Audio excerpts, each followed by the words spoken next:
الذين آمنوا وتطمئن قلوبهم بذكر الله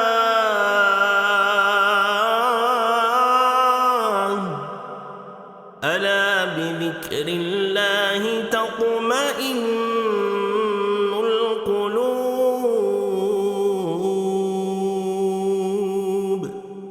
بسم الله الحمد لله والصلاة والسلام على رسول الله سبحانك لا علم لنا إلا ما علمتنا إنك أنت العليم الحكيم رب زدنا علما اللهم رب اشرح لي صدري ويسر لي أمري واحلل عقدة من لساني يفقهوا قولي.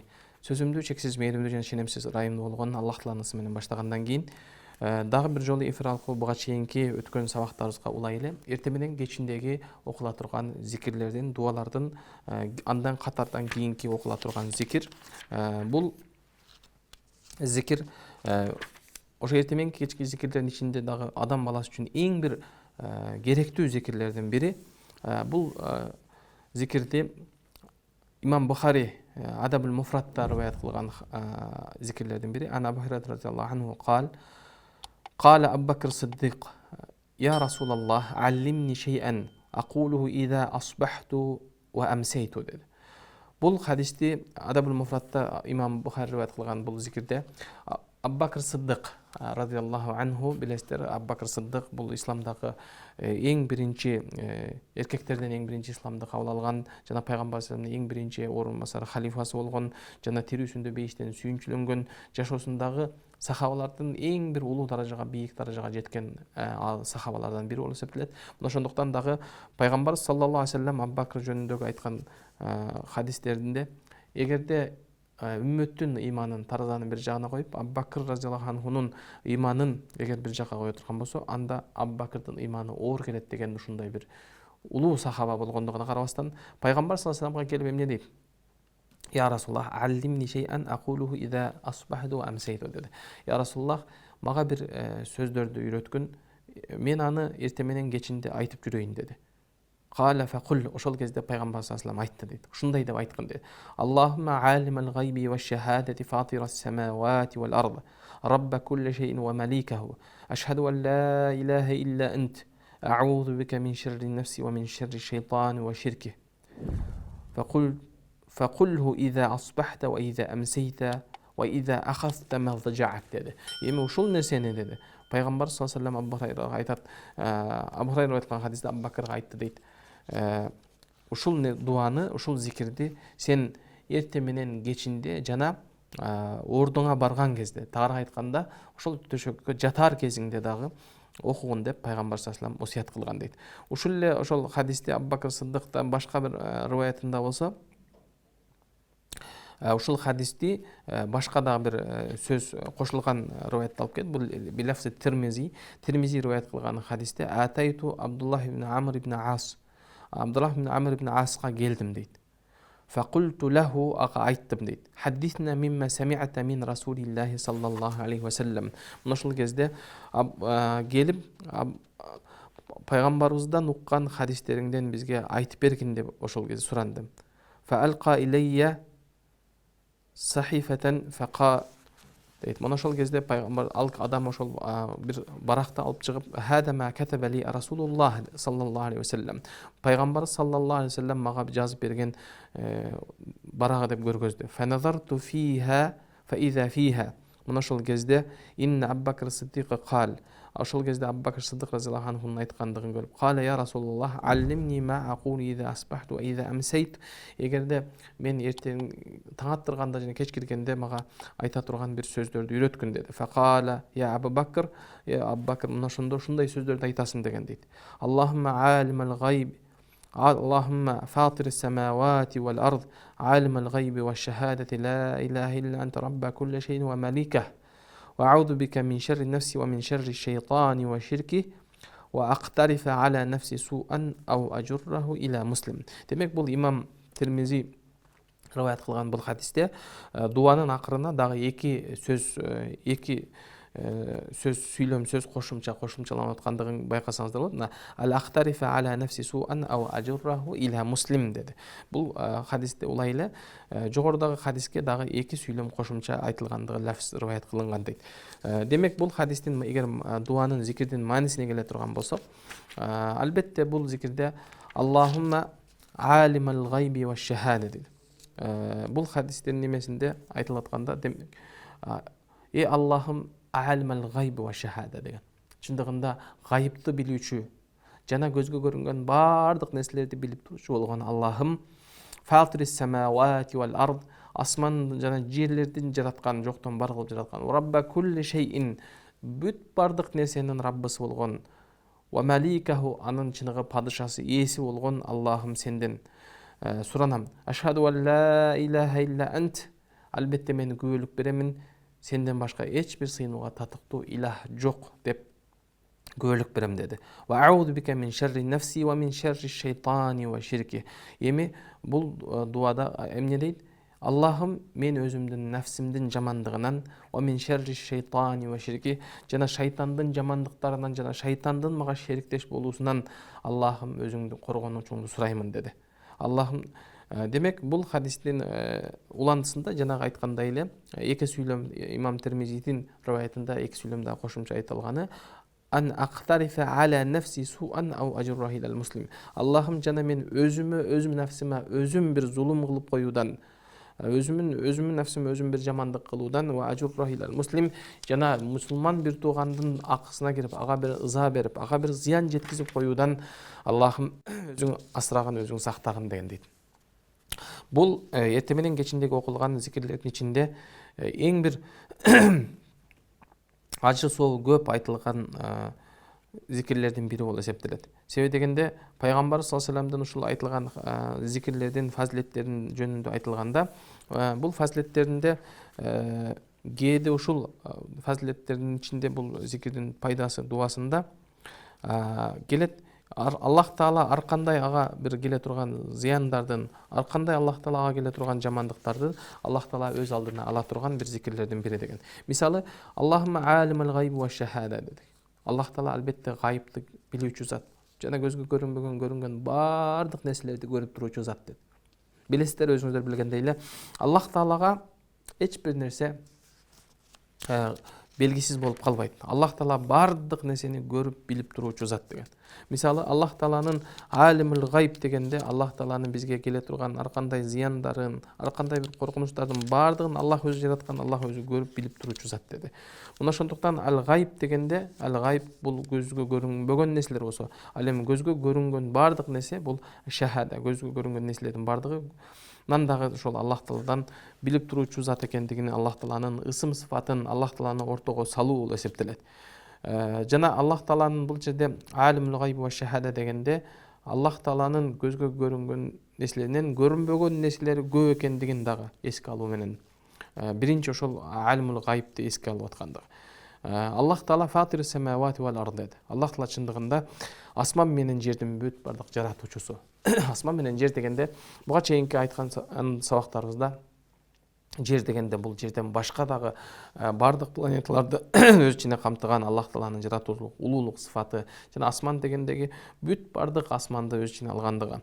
Демек, бул жердеги асмандан максат бирок сиз менен бизди жашап аткан жана сиз менен бизди азыр курчап турган асмандын жамандыктарынан сактагын деп дуа кылып аткан мааниси турат.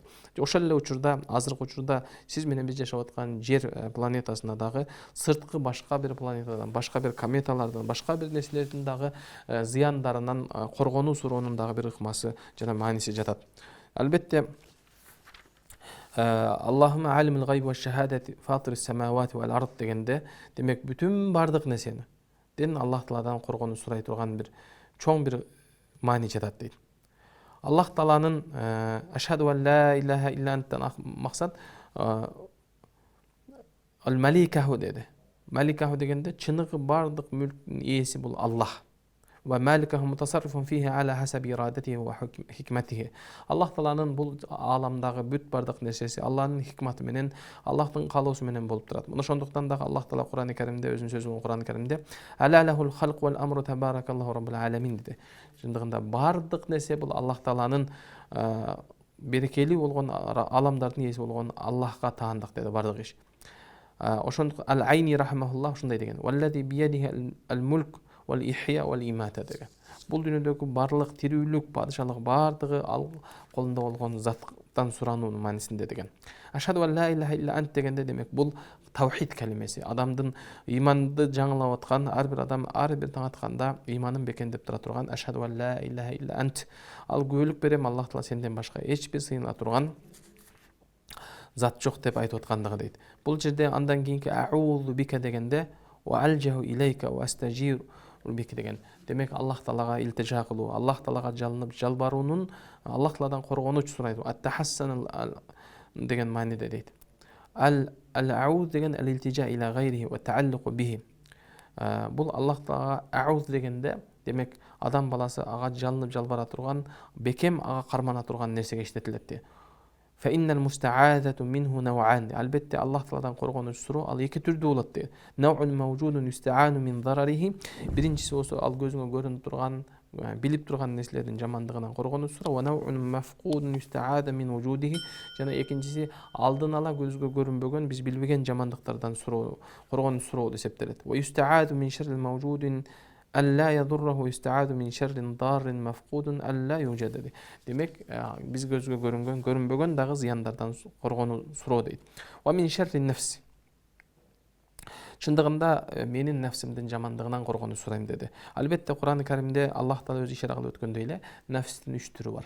Аллах Таала биринчи нафс иннан нафсал ламмаратун бис-су деген Аллах Таала. Ар бир нафс адамды жамандыкка жетелей турган ушундай жаман нафс болуп эсептелет. Мына ушул жаман нафстин жамандыгынан коргонуч суроо дейт. Ал эми ошол эле экинчи нафстин түрүн Аллах Таала Кур'ан-ы Каримде баяндагандай эле нафсул лаввама деген. Бул ордунда турбаган туруксуз нафс. Бир туруп жакшылыкка, бир туруп жамандыкка, бир жакшылык иш кылып келатып эле кайра жамандык жасаган айтор өзүнүн бир туруктуу ордун таппаган ушундай бир ойнокуу нафске. Аллах Таала сүрөттөгөн болсо, Аллах Таала үчүнчү нафсту нафсул мутмаинна деген. Бул бейпилдик тапкан нафс. Иман менен өзүнүн иманын ошол нафсын толтурган, жүрөгүн иман менен курчуткан жана толук бекем Аллах Таалага бекем таянган адамдын нафси болуп эсептелет. Мына ошондуктан бул хадисте нафстин жамандыгы дегенде ошол алсыз болгон ар бир нафс адамды жамандыкка жетелей турган жана ордунда туруксуз болгон нафстин жамандыгынан суроо. Ва мин шарри шайтан жана шайтандын жамандыгынан суроо дейт. Демек шайтан деген кезде бул албетте эң алгач ошол иблис максат кылынган жана ошондой эле шайтан деген кезде адамдардан жана жиндерден болгон бардык шайтандардан коргонуч суроону дагы өз ичине алат. Себеби дегенде билесиздер, шайтандын сөзсүз эле ошол жиндерден болгон иблистин шайтандын жамандыгы эмес, кээде жашообуздагы жаныбызда жүргөн, биз менен кошо басып жүргөн, замандаш жашап жүргөн, жаныбыздагы тирүү басып жүргөн шайтандар дагы бар. Мына ошондуктан шайтан дегенде инс ва жин бардыгын өз ичине алат. Аллах Таала Кур'ан-ы Каримде Нас сүрөсүндө баяндап түшүндүрүп өткөндөй эле Кул аузу би раббин наси маликин наси илахин нас мин шаррил васвасил ханнас деп айткан. Аллахым Кул аузу би раббин нас маликин наси илахин нас. 3 Аллах Тааланын ысым сыфатын ортого салып сурап атат. Аллахым Аллах адамдардын Раббысы болгон, илахы болгон, Кул аузу би раббин нас маликин нас падышасы болгон, илахы болгон Аллахым сенден коргон сурайм. Эмне десе мин шаррил васвасил ханнас. Адамдардын ханнас деген шайтандын жамандыгынан сураймын дейт. Коргонуч сураймын. Эмне десе аллази ювасвису фи судурин нас, ар бир адамдын көкүрөгүндөгү, көдөнүндөгү адамдын ар кандай бир жамандыкка васваса кылган, жамандыкка бир адамды азгырган, азгырыктарынан сакташтыгын сураймын. Минал джиннати ван нас, адамдардан жана жиндерден болгон ханнастын жамандык, шайтандын жамандыгынан сурайм деген. Демек адамдын жамандык суроо бул биздин көзгө көрүнгөн инсандан дагы жана көзгө көрүнбөгөн жиндердин дагы жамандык шайтандарынан коргонуч суроо болуп эсептелет. Ошол эле көздө ширк мен шерри шейтани ва ширкихи деди. Ошол кезде ширк дегендин максаты демек Аллах Тааланын бул дүйнөдөгү шайтан кээ бир шериктеш болуп кала турган коркунучу бар кээ бир нерселерди ал шариятыбызда ишара кылып өтүп кеткен. Мына ошондуктан ал адамдын васваса кылуусу, ошол эле учурда шериктеш болуусу дегенде ал адамдын тамагын жеп ичкен тамагында, үйүнө кирген жаткан жатагында, үйүндө жана ошондой эле пайгамбар саллаллаху алейхи хадисте келгендей эле кайсы бир адам эгерде тамагын бисмилла дебесе, анын тамагына шериктеш болот. Бисмилла деп үйгө кирбесе, ал адамдын ошол жатагына шериктеш болгондой эле кала берсе, өзүнүн ак никесиндеги аялы менен кошулууда дагы бисмилла дебесе, аялына кошулган кезде шайтан да кошулат. Ошол кезде эгер боюнда бүтүп боюнан болуп калса, андан кийинки төрөлө турган баланын жашоодогу абалы оор кыйын болуп калат. Себеби шайтандын дагы өлүш насибасы кошулуп калат деп айткан. Ошон үчүн тескерисинче пайгамбар хадисте кошулган кезде дагы бисмилла деген дуаны окуу менен ал адамдын толук шайтандан коргонуусу жана ал адамдын жашоосунда дайым жакшылык болуусу. Себеби дегенде ал ошол адам жаралардан алдын Аллах Тааладан жардам сураган, Аллах Тааладан жамандыгын, шайтандын жамандыгынан коргонуч сурагандыгы үчүн ага көптөгөн жакшылыктар келет. Мына ошондуктан дагы ар бир адам ошол кошулар кезде Аллахумма жанибна шейтана ва жанибна шейтана ма разактана деген, Аллахым ошол шайтандын жамандыктарынан бизден жана биздике рызык кылып бере турган нерселериңден дагы алыс кылгын деп дуаны сураган, илтиша кылган зикирди пайгамбар саллаллаху алейхи вассалам үйрөтүп кеткен. Ва ахтарифи аля нафси суан дегенде мен өз нафсыма өзүм бир жамандык кылып коюудан дагы коргонуч сурайм деди. Яни ажурра аля нафси суан, өз нафсыма өзүм зулум кылып коюу. Ажурраху алал муслим, же адам башка бир момун мусулманга дагы зыян берип коюумдан Аллахым өзүң асырагын, сактагын деген маани жатат дейт. Демек бул зикирди адам баласы биринчи өзүнүн нафсинен болгон коргонуч, өзүнүн нафсинен жана шайтандын нафсинен жана шайтандын шериктеш болуусунан жана өз нафсиңе өзүң зулум кылып коюудан же башка бирөөгө дагы зулум кылып коюудан коргоно турган 4 нерсе турат. Демек бул нерседе 4 нерседен коргонуу адам баласынын үчүн эң бир маанилүү нерселерден бири. Мына ошондой эле бул хадистен дагы алына турган пайда, биринчиси мисалы ашшар хума нафс ва шайтан деди. Жамандык дегенде нафсиңен болгон жана шайтандан болгон эки жамандык турса дейт. Ва хума ауду ан нафси ва ала ахил муслим. Сен өзүңдүн нафсиңе таянып туруп, балким башка бирөөгө дагы коргонуч зулум кылып коюу дагы зыяны бар дейт. Демек нафстин жамандыгы дегенде сен бул өзүң эле жамандык кылып коюу эмес, өзүң балким башка бирөөгө дагы жамандык кылып коюу бул нафстин жамандыктарынан болуп эсептелет дейт. Мына ошондуктан таавада наби саллаллаху алейхи вассалам мин арбаата шурур. Пайгамбар саллаллаху алейхи вассалам өзү жашоосунда 4 нерсенин жамандыгынан коргонуч сураган дейт. Биринчиси ал-аввал шаррун нафси аллази ятараттабу алейхи зунуб вал афам. Ар бир адамдын өзүнүн нафсине өзү зулум кылып, отурганда ал күнөө иштер менен Аллах Тааланы наразы кыла турган иштерди жасоо менен балким өзүнө зыян кыла турган нерселерден коргонуу дейт. Ва шарри шейтан. Ва шарри шейтан дегенде демек шайтандын жамандыктарынан. Жогоруда айткандай эле шайтан дегенде сиз менен бизге көзгө көрүнбөгөн жин шайтандар болсо, ал эми көзгө көрүнгөн дагы адам кейпинде жүргөн шайтандын жамандыктарынан коргонуч сура. Ва тахижил батили фи нафсихи ва калбиги. Жана жүрөгүнө жана анын нафсине дагы жаман нерселерди алып келе турган, жаман нерселерге себепчи болуп кала турган шайтандардын жамандыгынан коргонуч сура. Вал иктирафу инсану суан ала нафсихи хадиhi мавқифатун лин нафсил инсан. Эми адам өзүнө өзү зулум кылып коюу деген кезде бул адам өзүнө зулум кылып коюуда балким кээде билип кээде билбестен дагы зулум кылып коюшу мүмкүн. Азыркы учурдагы кээ бир адамдар менин эч кандай күнөөм жок, мен эч кимге зыяным жок деген адам дагы өзүнө өзү зулум кылып аткандыгын, өзүнө өзү дагы канчалаган чоң күнөөлөрдү кылып аткандыгын өзү байкабай калышы мүмкүн. Себеби дегенде ал адам күнөө кылбайм дегени менен балким бул дүйнөдө күнөөсүз адам жок, ката кетирбеген адам болбойт. Анын өзүнүн көз карашында, балким анын өзүнүн түшүнүгүндө мен күнөө жасаган жокмун деп ойлошу мүмкүн. Бирок ал ар бир жашап аткан жашоодо адам баласы күнөө кетирбей койбойт. Мына ошондуктан адам баласы Аллах Таалага муктаждыгында. Ал адам мен күнөө качан гана күнөөкөр болгон адамдар гана намаз окуп, алар ибадат кылат, менин күнөөм жок деген адамдардын эң биринчи, анын эң чоң күнөөсү эмне десе, ошол Аллах Таала бул дүйнөдө аны инсан кылып жараткан, адам кылып жаратып, Бирок Аллах Таала аны ошондой ишин кылып мусулман кылып жаратып койгон, мусулман экендигин баалап барктабаса, Аллахка шүгүр кыла албаса, анын эң чоң күнөөсү ошол. Аллах Тааланын эң биринчи буйругу болгон, аны намазга буйруса намазын окубаса, анын орозого буйруса анын орозосун кармабаса, аны зекетке буйруган болсо зекетке мүмкүнчүлүгү жетип туруп башка бир кедей кембагалдардын акысын бербесе, жана ден соолугу чың болуп, мүмкүнчүлүгү болуп туруп Аллахтын үйү болгон Байтуллахты өмүрүндө бир жолу барып ажылык фарзды аткарбаса, ал үчүн эң чоң бул дүйнөдөгү анын жетерлик күнөөсү ошол. Себеби дегенде ал адамдын Аллах менен болгон мамилесинин туура болбогондугу, ал адамдар менен адамдардын арасында анын түз болуусу, ал адамдарга зыян бербесе, адамдарга мен эч кандай оорчулугум тийбесе деп, ал адамдар менен эсептешип аткандыгы